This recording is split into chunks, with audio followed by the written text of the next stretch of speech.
So those seem to be going to be with us at least for a few more months and perhaps into next year. So that suggests that inflation is going to be higher this year, and I guess the inflation rates for next year and 2023 were also marked up, but just by a couple of tenths. Those are very modest overshoots. You're looking at 2.2 and 2.1. 2 years and 3 years out. These are very, very. I don't think that households are going to notice a couple of tenths of an overshoot. That just happens to be people's forecasts. We want to foster a strong labor market, and we want to foster inflation averaging 2% over time. And I think we're very much on track to achieve those things. In terms of the framework, I see this as very consistent with the framework. We want inflation expectations to be anchored at around 2%. That's really the ultimate test of whether we're getting this done under the framework. And we do want inflation to run moderately above 2%. I wouldn't put too much on a couple of tenths over 2% in 2023 and 24, one tenth in 24, but you're right, those are the numbers.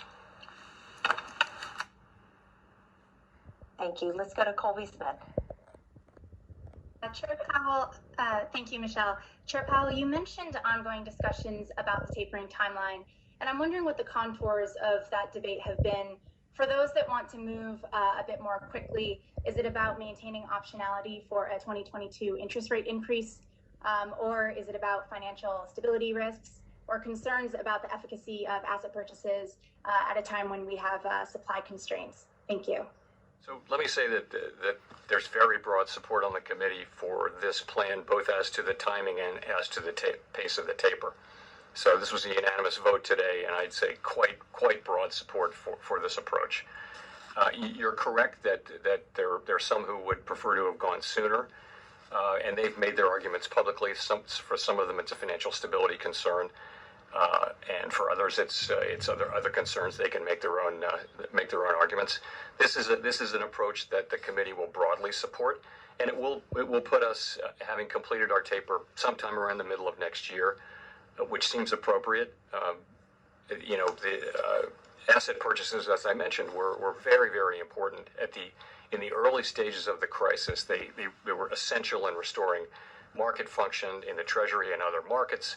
Then, as the recovery got going, they supported aggregate demand, as they will do. And now we're in a situation where they still have a use, but it's time for us to begin to taper them. Their usefulness is much less as a tool than it was at the very beginning. And of course, this leaves the whole question of rate increases ahead, which is really where the framework is all about how we deal with rate increases and that sort of thing. So we think this is the appropriate way to go, and again, broad support on the committee. Thank you. We'll go to Nick Timrose. Hi, Nick Timrose of the Wall Street Journal. Chair Powell, you have said the test for liftoff is more stringent than the test for tapering. But if the near-term projections today are credible, more of your colleagues seem to think that rate liftoff and not just a taper may be closer at hand. Does the committee have a different opinion than you do about the threshold for liftoff that you've articulated, or do they believe that either inflation or economic growth will necessitate a rate increase sooner than you do? Well, so again, substantial further progress toward our goals is the test for beginning the taper. And the taper takes some months in everyone's figuring. So you're going to be well away from satisfying the liftoff test when we begin the taper. So in terms of the liftoff test, though, it's what we adopted last September. It's labor market conditions consistent with maximum employment. And while we have interesting signs that in many ways the labor market's very tight, we also have lots of slack in the labor market, and we think that those imbalances will sort themselves out. Inflation at 2% and on track to achieve moderately higher inflation over 2%. That really depends on the path of inflation. If inflation remains higher during the course of 2023 22, then we may already have met that test by the time we reach liftoff. So I just think if you look at what people are writing down for year-end 2022 numbers, some people are writing down very low unemployment rates, and that's only one indicator, but it suggests a very strong labor market. And I think they're writing down in good faith what they see as meeting the test. There's a range of perspectives about where the economy will be, but by the way, all but one participants have us lifting off during 2023. So it's not really an unusually wide array of views about this. Thank you.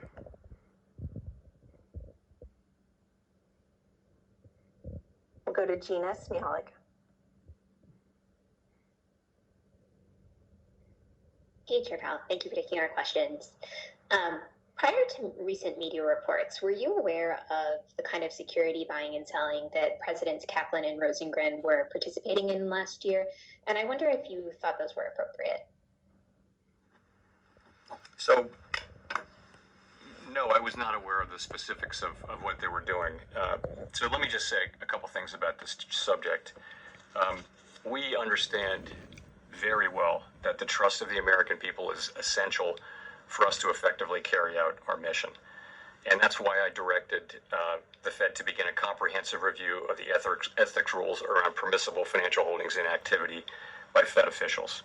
So those rules are in many respects the same as those for government agencies, plus a number of things that apply specifically to us because of our business. One of those is sort of three things I would point to in terms of specific restrictions. One is ownership of certain assets is not allowed, and that's bank securities and other things. Secondly, there are times when we're not allowed to trade at all, or to buy and sell financial assets, and that's the period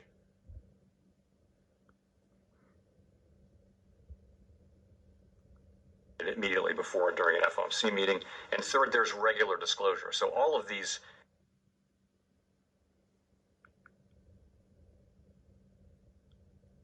everyone's ownership and activities are all disclosed on an annual basis. So I would have had to go back and read people's financial disclosures to know what their activities have been. This has been our framework for a long time, and I guess you'd say it's served us well. The other thing you would say, that it is now clearly seen as not adequate to the task of really sustaining the public's trust in us. We need to make changes, and we're going to do that as a consequence of this. This will be a thoroughgoing and comprehensive review. We're going to gather all the facts and look at ways to further tighten our rules and standards.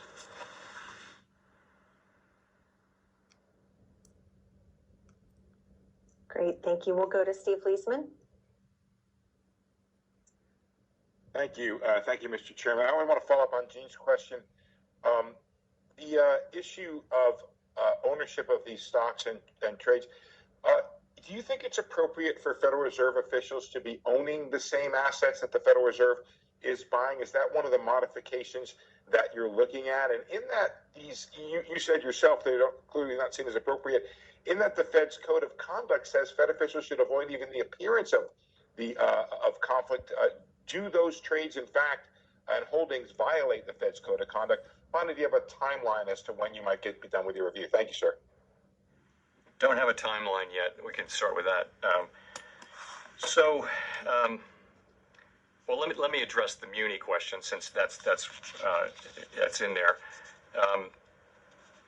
I personally owned municipal securities for many years, and in 2019 I froze that, meaning I'm holding all those securities, my wife and I, to maturity, and munis were always thought to be a pretty safe place for a Fed person to invest, because as you know, the lore was that the Fed would never buy municipal securities, so it was not an uncommon thing.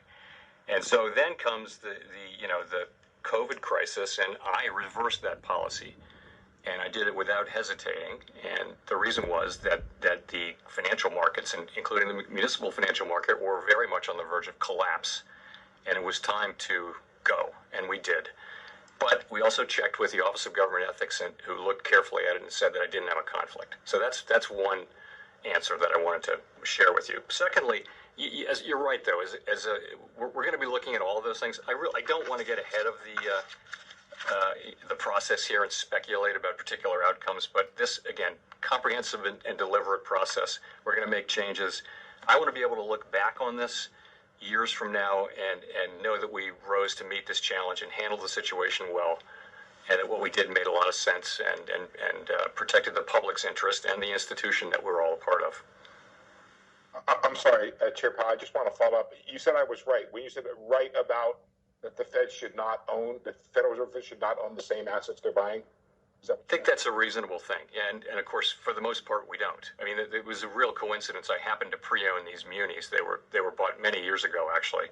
And so we started buying munis as part of the municipal liquidity facility. So it was really it just was an unforeseen event, and I couldn't sell them. So what I did was I just held them, checked with the ethics people, and went ahead. So, but as a general principle, yeah, that makes a lot of sense. Thank you. Thank you. We'll go to Chris Rugaber. Thank you. Thank you, Chair Powell. Well, I had a question about jobs and the Fed's schedule, the Fed's policy framework that you laid out here. You and other Fed officials have often talked about expecting a job market pickup in September as more children return to school, freeing up more parents to work, COVID abating. You mentioned in the past the extra unemployment benefits expiring. There's some real-time data suggesting that we may not be seeing much of a return of labor supply. So do you still expect to see that in the next couple of jobs reports? And how would a relatively weak jobs report in September affect your plans? Thank you.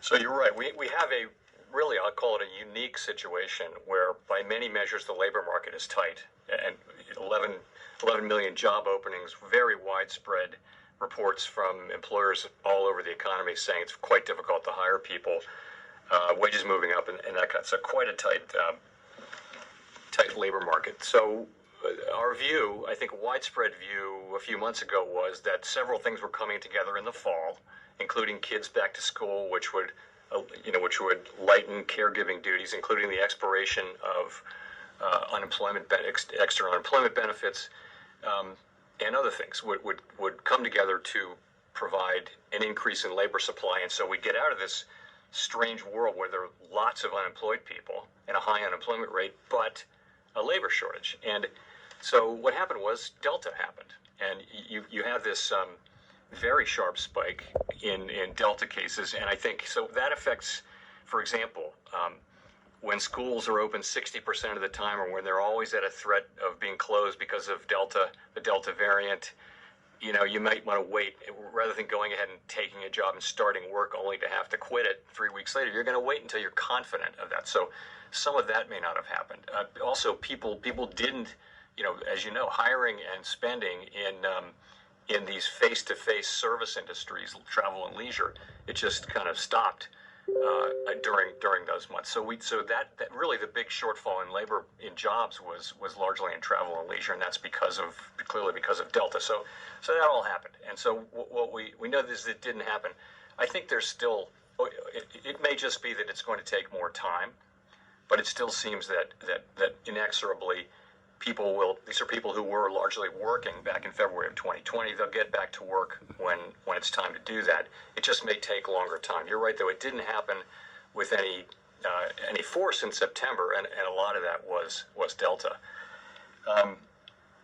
In terms of you asked also about the test for November. I think if the economy continues to progress broadly in line with expectations, then I think, also the overall situation is appropriate for this, then I think we could easily move ahead at the next meeting, or not, depending on whether we feel like those tests are met. If I just quickly follow up, I mean, how much of that will depend on what kind of jobs report we get for September, and I mean, is it, are you in a data dependent phase here where you need to see certain numbers going ahead, or are we at a point where you've accumulated enough progress that? So it's accumulated progress. So, for me, it wouldn't take a knockout, great, super strong employment report. It would take a reasonably good employment report for me to feel like that test is met. And others on the committee, many on the committee feel that the test is already met. Others want to see more progress, and we'll work it out as we go. But I would say that in my own thinking, the test is all but met. So I don't personally need to see a very strong employment report, but I'd like to see a decent employment report. It's not to be confused with the test for liftoff, which is so much higher. Great, thank you. Okay, thank you. We'll go to Victoria Guida. Hi, Chair Powell.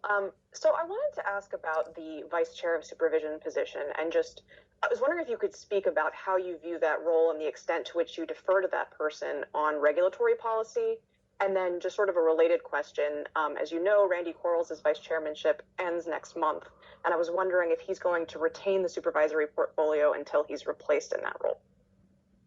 Sure. So Dodd-Frank created this position, Vice Chair for Supervision, and there's actually a specific assignment in the Dodd-Frank language, as I'm sure you know. And effectively, what it means is that the Vice Chair for Supervision is charged with setting the regulatory agenda, and it's a specific grant of authority. And in the 10 years almost that I've been at the Fed, that person has really done that. Dan Tarullo certainly did it, and Vice Chair Quarles did it as well. And I think I respect that authority. I respect that. That's the person who will set the regulatory agenda going forward, and I would accept that. And furthermore, it's fully appropriate to look at for a new person to come in and look at the current state of regulation and supervision and suggest appropriate changes, and I welcome that. In terms of Vice Chair Quarles' term, we're not currently in that situation, and I actually don't have any updates for you on that today. We'll keep you posted on that. Thank you. We'll go to Steve Matthews at Bloomberg. Thank you. Chair Powell, I wanted to ask about the inclusive monetary policy framework. In particular, Bloomberg surveyed economists, and we found that they predict liftoff will happen when the U.S. unemployment rate is 3.8%, but the Black unemployment rate is 6.1%. And I'm wondering if a 6.1% unemployment rate for African Americans is consistent with full employment, or whether it would need to be lower as part of your inclusive growth strategy. Right. So the point of the broad and inclusive goal was not to target a particular unemployment rate for any particular group. Really, we look at a broad range a very broad range of metrics when we think about what maximum employment is. And one of the things we look at is unemployment rates and participation rates and wages for different demographic and age groups and that kind of thing. So we will do all of that. So I think if you look back, what were we really thinking? So we all saw the benefits of a strong labor market. If you look at the last 2 or 3 years of before the pandemic hit, you saw, after a lot of long progress, you saw a really strong labor market, and you saw wages at the low end moving up faster than everywhere else, something that's great to see.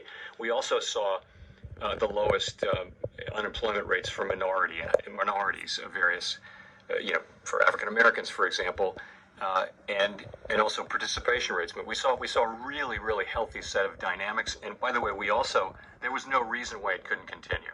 There were no imbalances in the economy, and then along came the pandemic. There was nothing in the economy that looked like a buildup of imbalances that could cause a recession. So I was very much thinking that the country would really benefit from a few more years of this. It would have been great. So we're all quite eager to get back to that. We also said we wouldn't raise rates just in response to very low unemployment in the absence of inflation. So that was another aspect of it, because we saw that really benefited broad labor market participants in a broad and inclusive way. That's of course not the current situation. We have significant slack in the economy and inflation well above target, not moderately above target. So that's really how we think about it. It isn't really just targeting the headline numbers, but it's about taking all of those things into account in your thinking about what constitutes maximum employment.